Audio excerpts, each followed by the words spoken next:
आज जगभरात आंतरराष्ट्रीय योग दिवस साजरा केला जातो। नाशिकमध्ये देखील विविध ठिकाणी मोठ्या उत्साहात हा आंतरराष्ट्रीय योग दिवस साजरा केला गेलाय।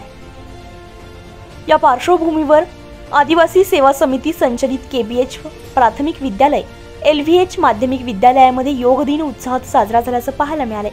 सकाळी 7 वाजता योग शिक्षक श्री लोकेश सोनी आणि योग शिक्षिका अश्विनी पुरी यांच्या मार्गदर्शनाखाली विद्यार्थ्यांच्या शारीरिक आणि मानसिक सुदृढतेसाठी आवश्यक ताडासन, वृक्षासन, मयूरासन, धनुरासन, अनुलोम विलोम, कपालभाती शास्त्रशुद्धपणे करण्याचं मार्गदर्शन तसेच विद्यार्थ्यांकडून प्रात्यक्षिक करून घेण्यात आले।